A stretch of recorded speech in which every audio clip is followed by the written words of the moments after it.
3.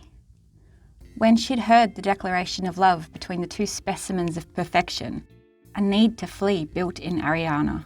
Of course the beauty and the barman were together. Had she expected anything else when she'd seen the way the blonde had been able to control him? In her rush to leave, she grabbed her bag and jumped off the stool. The instant her feet hit the ground, her knee collapsed as a stabbing ache raced down her leg. She sank her teeth into her lip to stop herself from crying out and drawing the attention of the two people in the bar.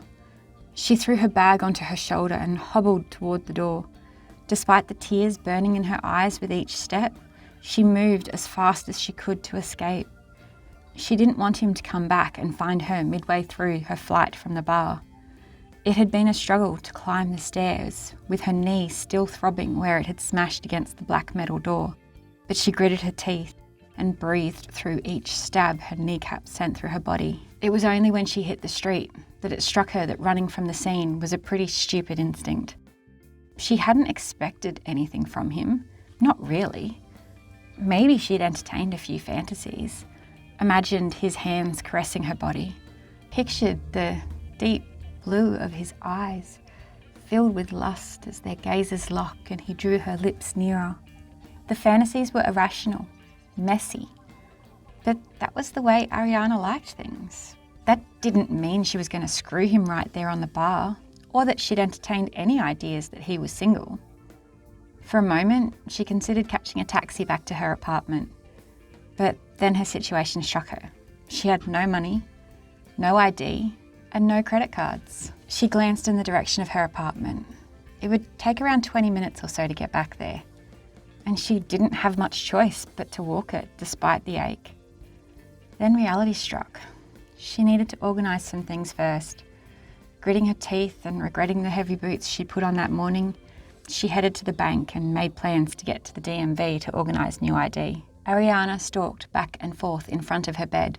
The first thing she'd done when she'd arrived home after her second trip uptown was pull off the thick black wig and stomping boots she'd put on that morning.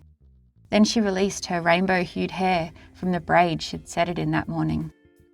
Without the heavy shoes on her feet, the pain in her knee lessened. Her trip to the bank to arrange new cards and the DMV to organise a replacement ID were both relatively uneventful. She was glad of that. She didn't know how she would have coped with too many more issues. After all, the entire day's events, starting with Curtis's text and climaxing with corporate Barbie's claim over the man who'd made Ariana's pulse race, was enough to drive anyone to insanity. Even after a day to process Curtis's cheating, she didn't know exactly how she felt. Betrayed, hurt, not nearly heartbroken enough considering how long they'd been together. Each time she'd tried to focus on that pain and allow it in, images of the barman from Cecilia's filled her mind instead. Not only his appearance, but the way he'd all but ran into the back with the blonde woman. He was probably bad news anyway, she thought as she retrieved a plastic sheet and laid it out across her room. She needed a therapy session with her canvas. It was getting late after all her running around, but between the shitty day and the craptastic afternoon, she had too much energy to burn to go straight to sleep. She set her easel in one corner and then put a fresh canvas in place. Ever since she'd stumbled into the underground bar, she'd had a new inspiration dancing in her mind. She had no idea how she was going to capture the brewing image on the canvas. She'd never been able to capture real life before. Not the way she would need to in order to get the magnificence she'd seen out. Still, she ached to get something down in paint. Anything. She needed to blend colours, to bleed onto the canvas and have it sing for her. The paint wasn't a cheating asshole. It wouldn't break her heart. She laid a number of colours out on her palette and readied her brushes to get to work. The first stroke allowed the early morning text to disappear from her mind. The next removed the words her art professor had said as he'd stood behind her in class, massaging her shoulders. A shudder raced down her spine at the thought of his claw-like hands kneading her shoulders as he drew her back against the chair so that his hard-on pressed against her neck. Another colour, and she was able to put it out of her mind. Stroke by stroke, Colour by colour, she wiped away her stress until the bartender came back into her mind again. Ness and Bales. Ariana had overheard enough of the conversation to know that those were the names of the two paradigms of perfection. They had to be nicknames though, didn't they? No one deliberately called their baby Bales, did they? As Ariana's brush moved over the canvas, she thought about the blonde woman. Of course, she had been as perfect to behold as him, so it didn't surprise Ariana when Mr. Hot Stuff Barman had declared Ariana to be no one, and his assistants little more than pity. Nor was she shocked to hear the "I love you" coming from Barbie Girl. With a frustrated sigh, Ariana tossed the brush aside. The painting was no longer being revealed quite how she'd pictured it. Instead of the smooth, blended strokes that had provided her with much-needed calm at the start of her session, a new dimension of chaos came through. The thoughts of the man at the bar who'd come to rescue her seemed to have distracted her. Harsh strokes dominated the piece, taking a shape she didn't want to acknowledge. She dipped her thumbs into the blue and black paints and smudged them into the image, blending them directly on the canvas. It might not have been traditional, but fuck traditional. She liked to express her art in her own way. Her now ex-boyfriend used to tease her for finger painting, as he called it. But he didn't understand the freedom it gave her. When all else failed, she needed to feel the paint against her skin. It was almost a release for her. Better than sex, or at least better than the memory of sex, considering she hadn't been laid since moving to New York. Moving on from her thumb to her other fingers, she stepped closer to the canvas until she was almost pressed against it and gave herself over to the sensation. Pinks and blues, browns, white and black, all of them blending and shifting as the image took shape. As she worked, she thought again about the barman, his stunning eyes, his perfect hands. With her analysis of the day complete in her head and spilled onto the canvas, she breathed a sigh and stepped back. It was then she saw it. As it so often happened, she hadn't set out to create anything in particular, but something had appeared from the mess regardless. As she studied the canvas, the blue eye staring back at her from the midst of the chaos brought the realization of how completely screwed she was. The day had gone from bad straight into hell. She had found her muse, and not only did he barely know she existed, he was involved with a blonde princess.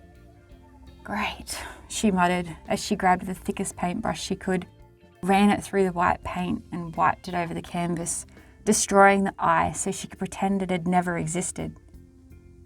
She spent the next half hour packing away her paints and cleaning everything off.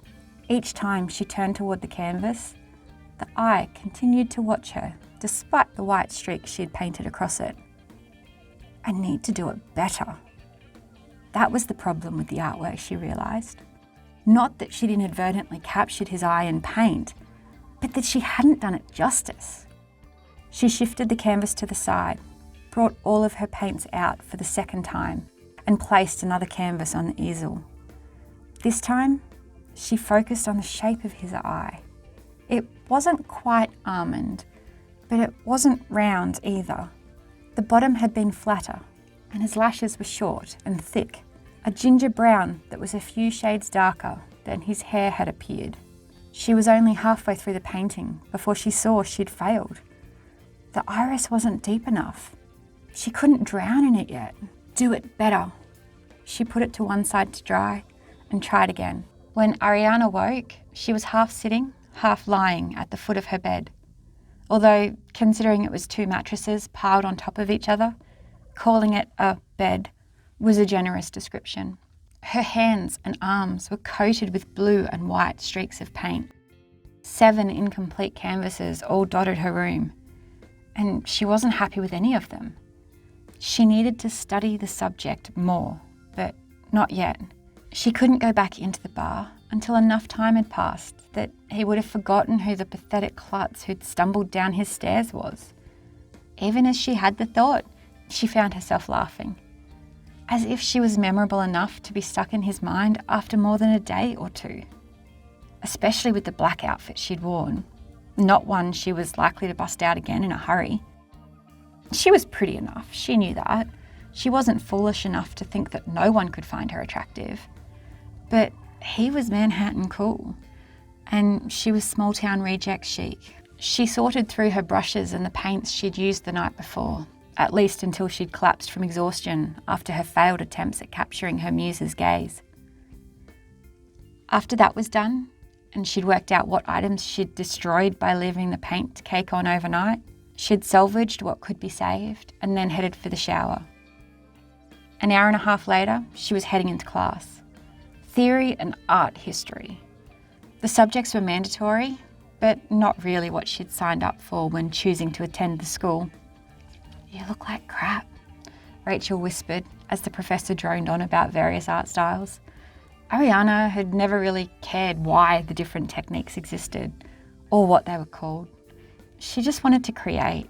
It had been an instinct she'd had all of her life. And even when she started elementary school, she'd still been getting into trouble for drawing on the walls at home. There wasn't a single space in her room that hadn't been invaded by her art in some form. "Ari, did you hear me?" Rachel elbowed her in the ribs. "Shit, what?" "I said, haven't you been sleeping?" I had a stroke of inspiration last night." Rachel perked up. Ariana rarely admitted to bursts of inspiration, usually claiming that art moved through her rather than stoking inspiration. "Oh yeah?" "Yeah, but it just isn't coming out right." "Anything I can do to help?" "No, I don't think so." Ariana shook her head before thinking better of it. Her old ID was buried somewhere in her bedroom, and she could use a night out. "Actually, I don't suppose you want to go get a drink tonight. There's this great little bar that I've discovered." Hennessy hadn't been able to get the girl out of his head the whole day. Her eyes had haunted his dreams, and even when he'd woken, her face played behind his eyes. He'd never had anyone burrow their way into his brain so fast before. It was just worry that drove the thoughts, though. At least, that's what he told himself the 5th time he'd woken from a dream about her. He merely wanted to know if she was all right, if the ice had been enough to remove the pain of her injured knee, or whether she'd ended up going to the hospital.